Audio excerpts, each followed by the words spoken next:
Excellent. Well, thank you everybody for coming to this unfortunate workshop that I felt the need to put out in recent times. But this is Liberation Music Therapy in the time of Trump. My name is Dorian Wallace, he, him. I am a board certified music therapist, so we're going to just go through this. Before we begin, I want to acknowledge this presentation is streaming from the land of Lenape-Hoking, which is the ancestral home of the Lenape people, including the Canarsie and Muncie-speaking towns who lived in what is now known as Brooklyn, New York. The Canarsie people were stewards of this coastal region, thriving in connection with the waterways, forests, and rich ecosystems that shaped their communities and ways of life. Brooklyn, originally Lenape territory, became a site of profound change and loss through colonization, as land was forcibly taken and indigenous communities were displaced. Despite this history, the Lenape people and their descendants remain deeply connected to this land and its stories. Today, Lenape communities continue to assert their cultural identity and sovereignty, thriving in Oklahoma, Wisconsin, and Canada. So we do honor the Canarsie and Lenape peoples, their enduring legacy and their contributions to this land's past, present, and future. In recognition of this history, this workshop is committed to supporting Indigenous-led initiatives and to fostering an ongoing relationship of respect and responsibility to this land and its original caretakers. And I did put just the map from Wikipedia of what Lenape Hoking used to look like, and also just to give insight, this is contemporary Lenape people living right now. One thing that's very horrible about white supremacy is we, maybe not individually, but we as a culture almost assume that this entire community is extinct, and that's just another dehumanizing thing that this culture does. So this is a group of Lenape people, multiple generations, at a We Are Still Here event in Philadelphia. And yeah, just to be aware. So let's get this started. So introduction, my name is Dorian Wallace, he, him. I'm a board certified music therapist and composer. And my work here in New York is around carceral justice, end-of-life care, and cult recovery, specifically around trauma.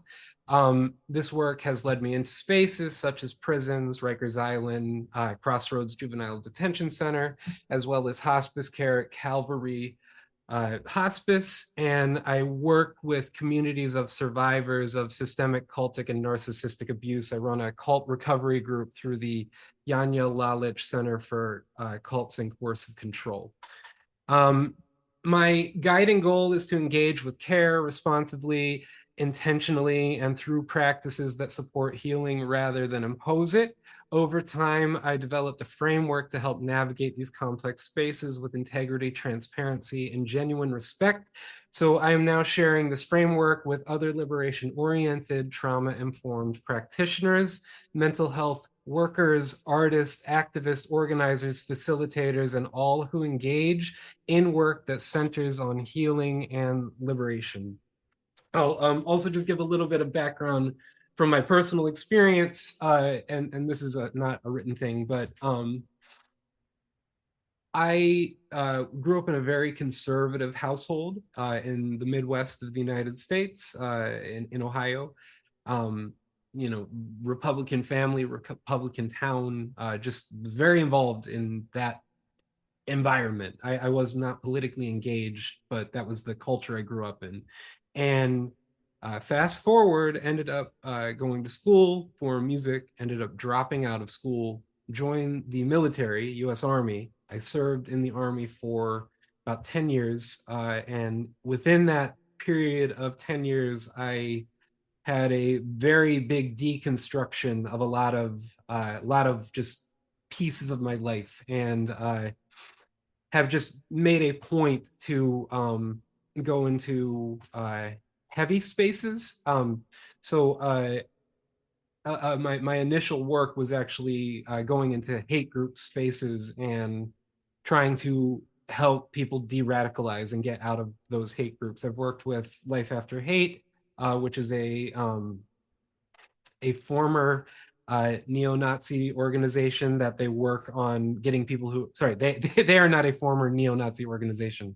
They're an organization for former people who were formerly involved in those groups. And it it's been just and unfortunately, I have an unfortunately unique position of working with people's in hate group, working with people involved with gang violence, working with people involved with domestic violence, cultic abuse, and there is just a lot of behavioral um, analysis pieces that really does help us understand.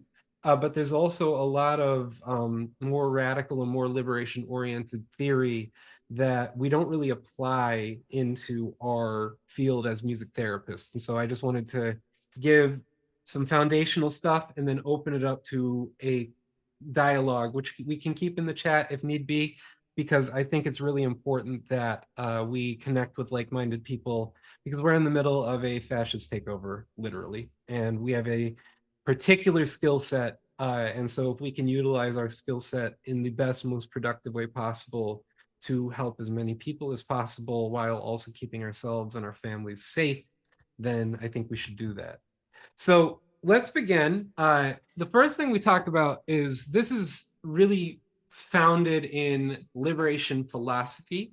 And so that's a socio-political and ethical tradition rooted in struggles against domination. It's drawing on thinkers such as Frantz Fanon, Paulo Freire, Aimé Césaire, to foreground the lived realities of oppressed peoples as sites of truth and resistance.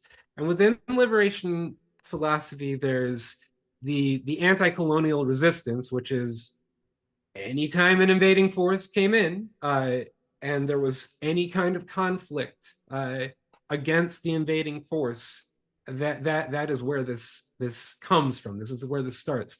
The Haitian Revolution, the Algerian War of Independence, the Indian independence struggle rejected imperial domination.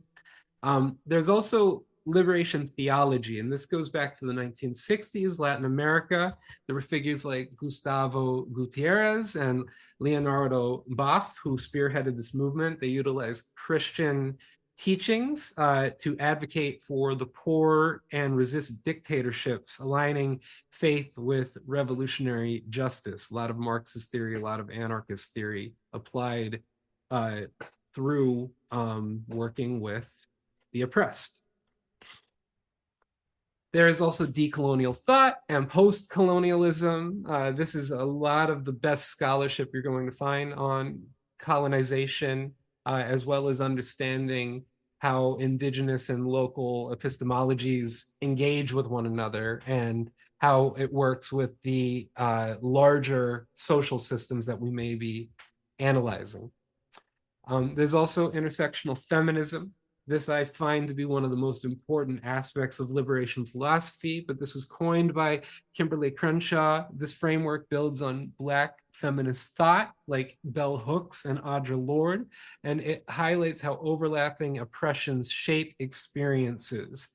And I'll just give a prime example. I am a cisgender, heteronormative, white male, and I'm also from the poor poverty class.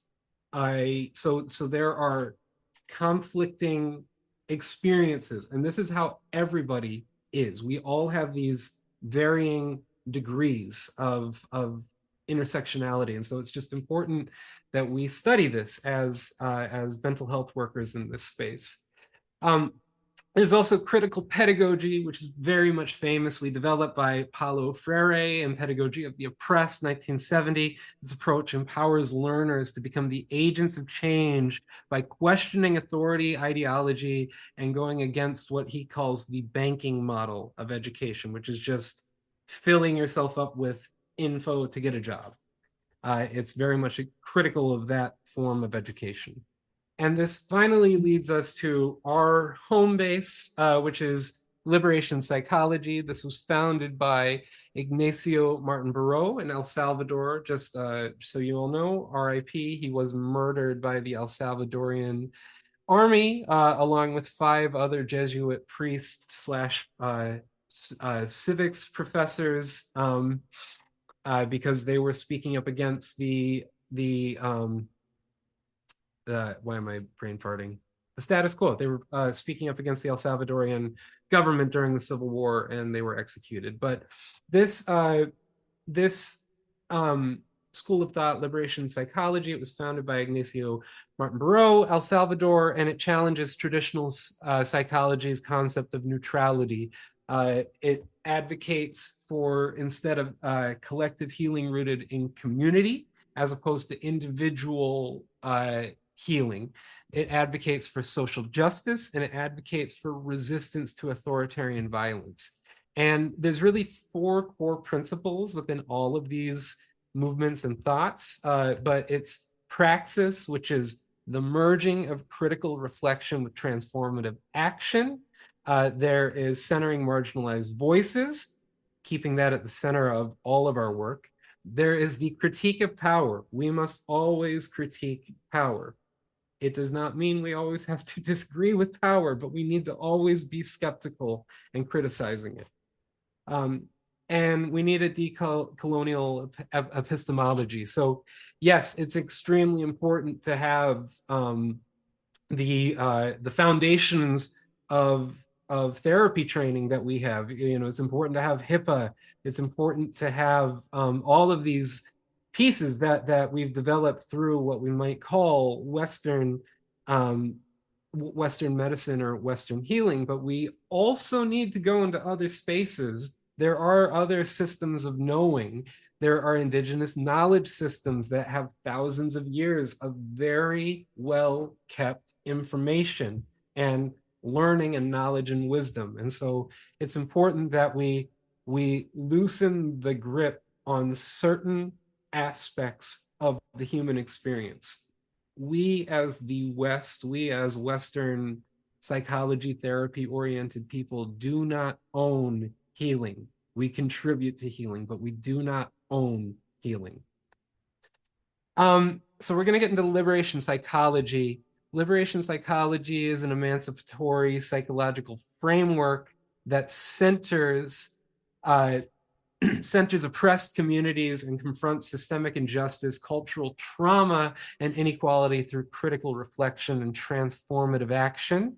As I said earlier, it emerged in Latin America in the 1970s and 1980s in response to widespread poverty, authoritarian violence, and the limitations of traditional psychology.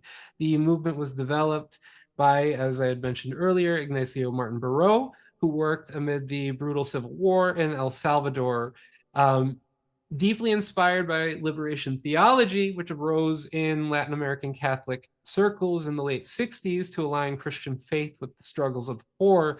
Liberation psychology reframed the discipline as a tool for social transformation. It is something to just be very mindful of, but it is not a liberation branch of psychology, but rather it is the psychological expression of the broader liberation philosophy.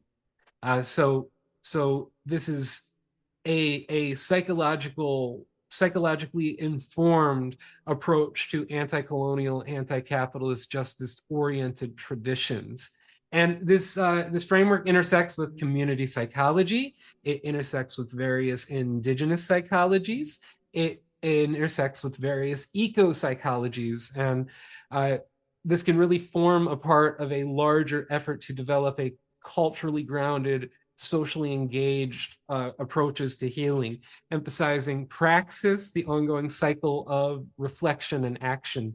So liberation psychology, it's really about reanalyzing the concepts on how we engage with the populations that we're working with.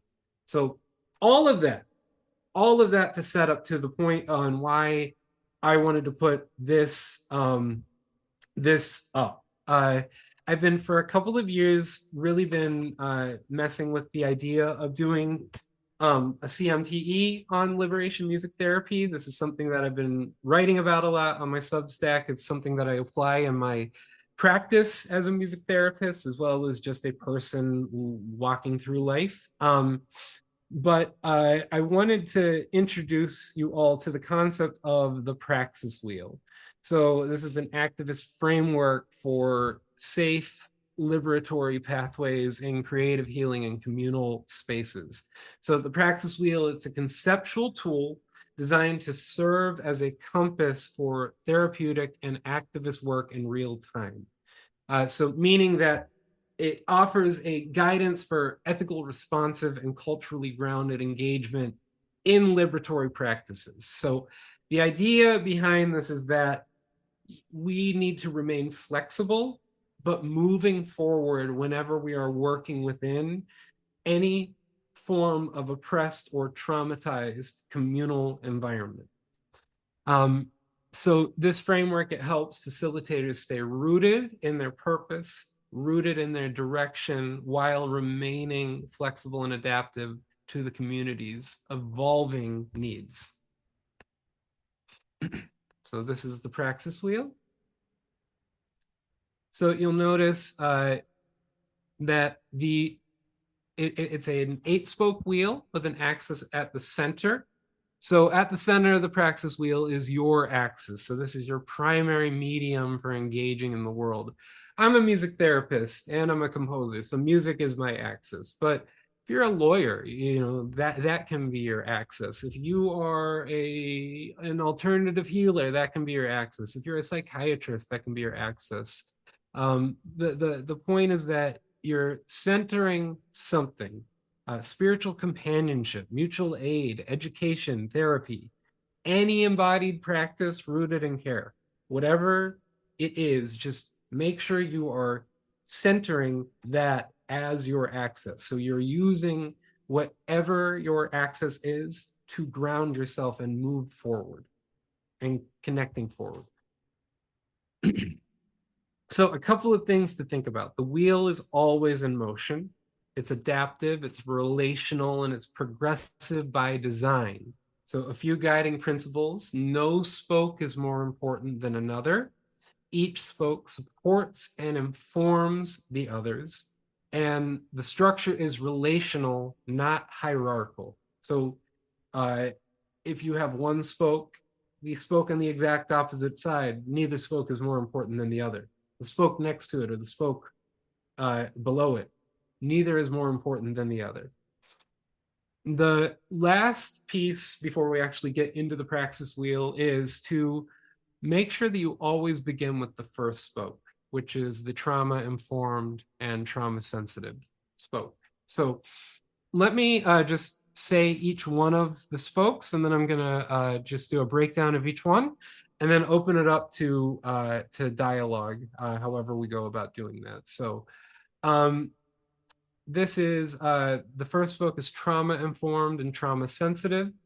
The second spoke is to be culturally relevant and identity affirming. The third spoke, oh goodness, I am pressing the button way too quickly. I used to be so good at Zoom during the pandemic. All right, sorry.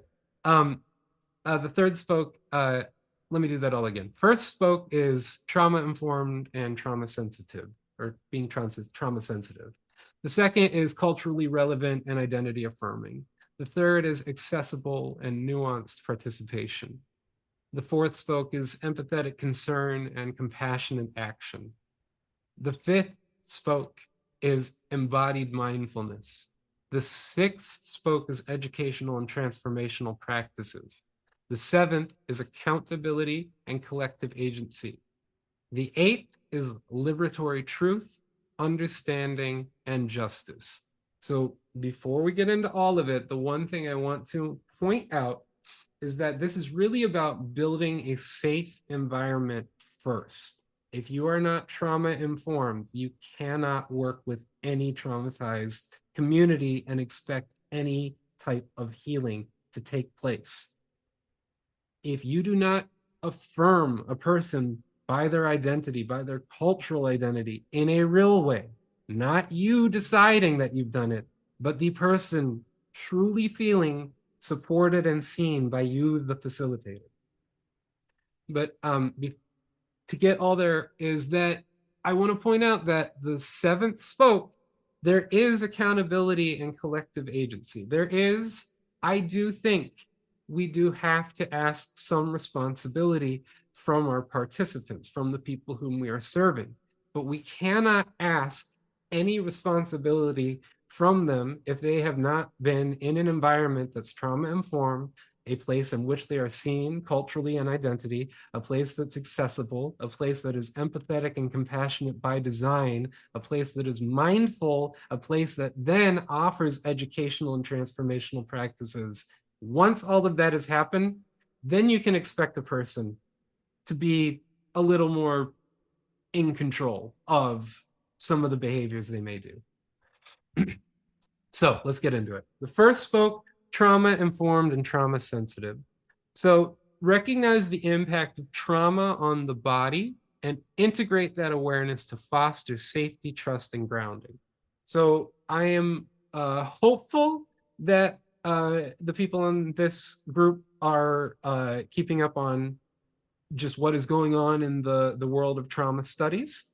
But it's very important that we keep aware of what is being updated in the world of trauma. And it is very much around somatic experiencing, EMDR, and discussing and understanding generative somatics. It's also important to be trauma sensitive, which is to be flexible in your practice to create emotionally and somatically safe settings that are rooted in compassion and adjusted to community members' needs. I will give you a prime example. I work in the prison system, and I have made a very intentional choice to never care if somebody shows up late. If I run a 90-minute session and they show up 70 minutes late, that's okay. I don't want to create an unsafe environment. Guess what happens after that? People end up making a larger effort to arrive on groups on time. But the point is that it's not for me. They might be late for any number of reasons. So I'm going to be trauma sensitive, no matter what. Second spoke, culturally relevant and identity affirming.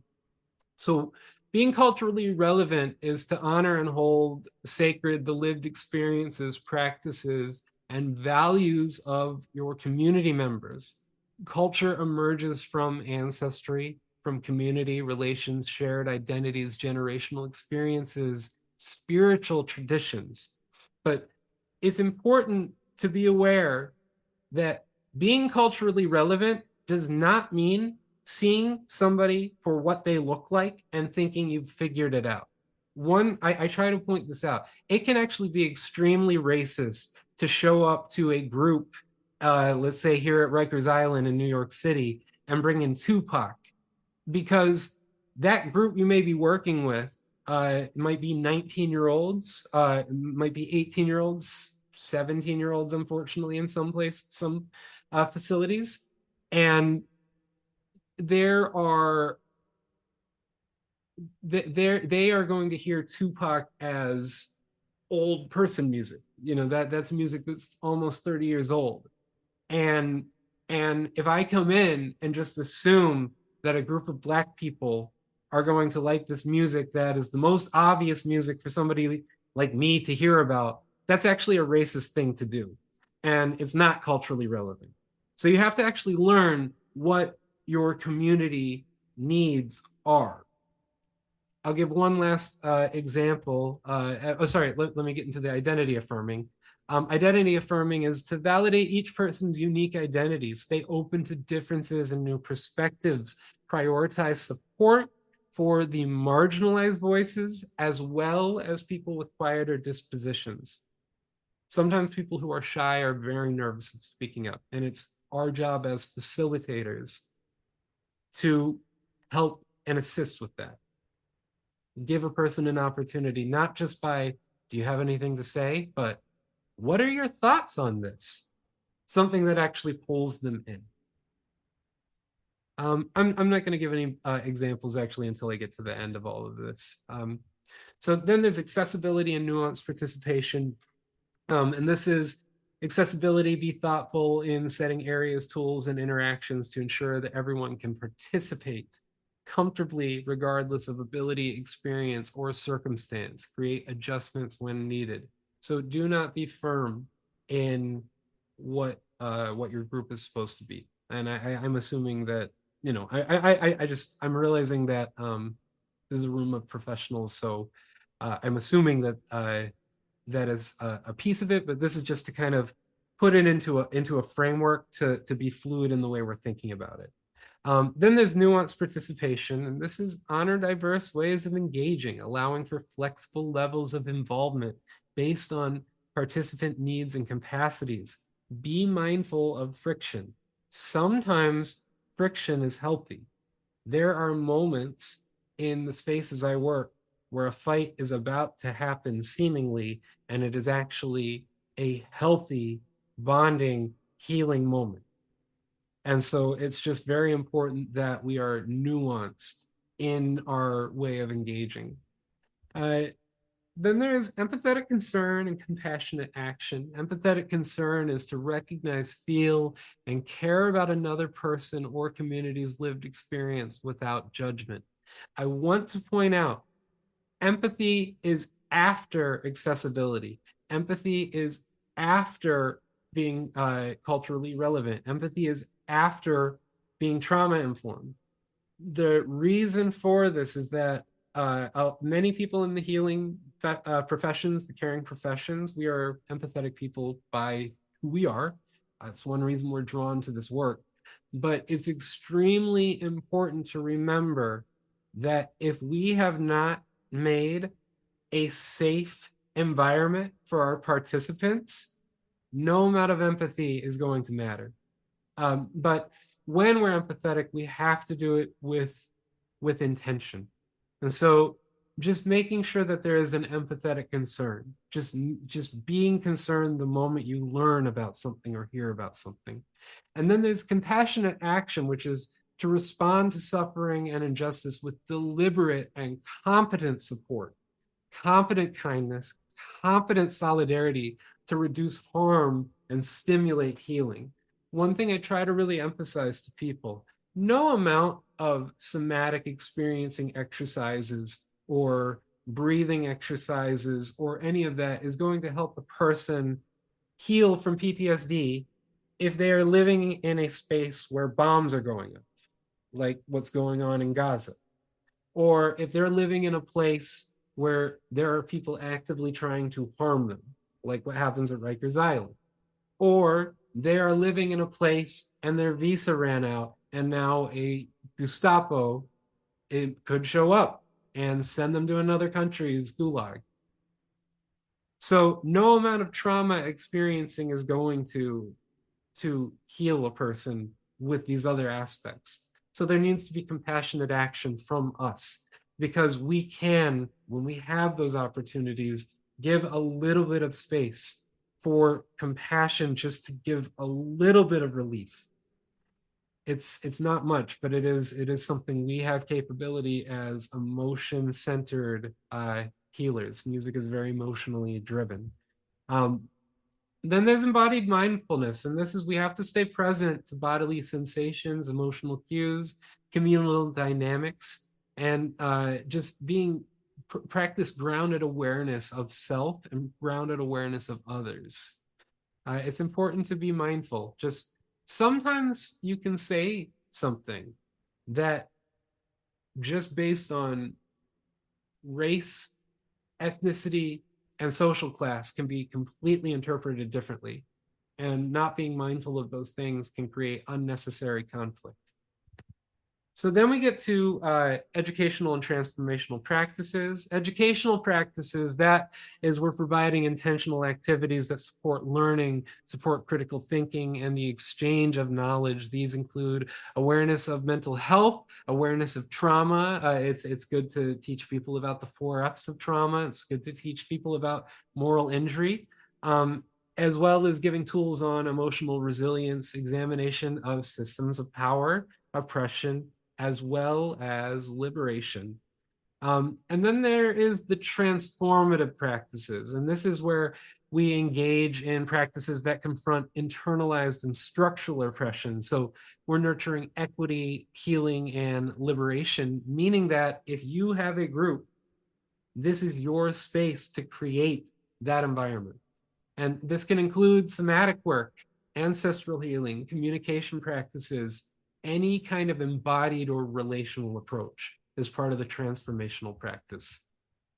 Now we get to accountability and collective agency. And this is center the practice on taking ownership of one's actions and their impact with a commitment to repair, growth, and integrity in relationships and community.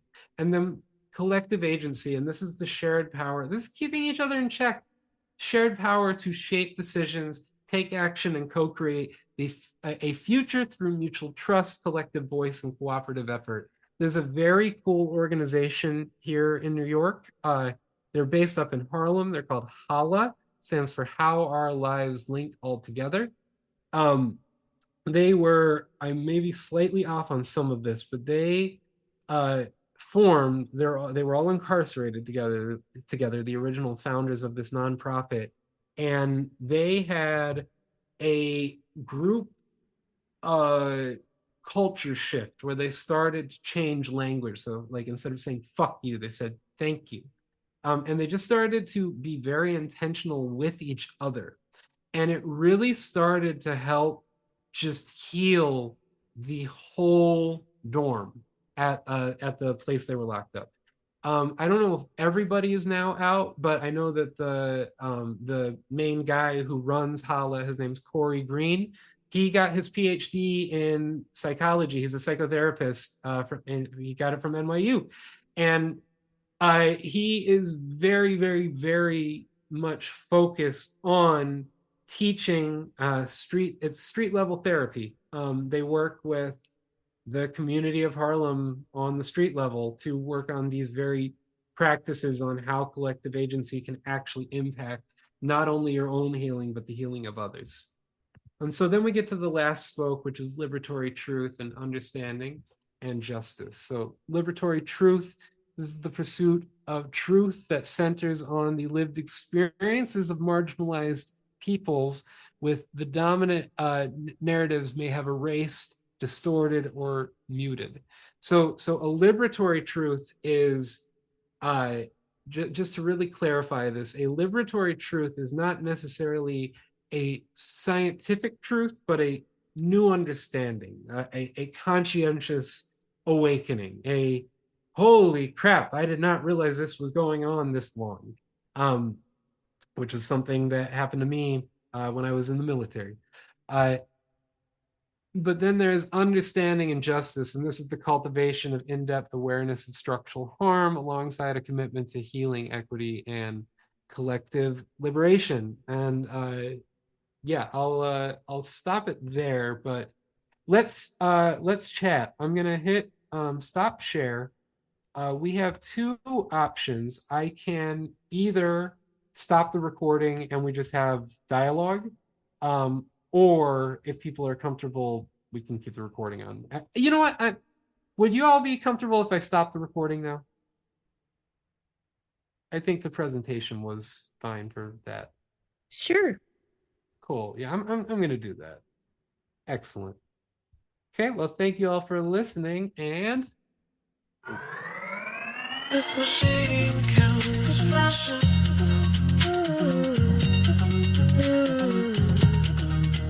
This machine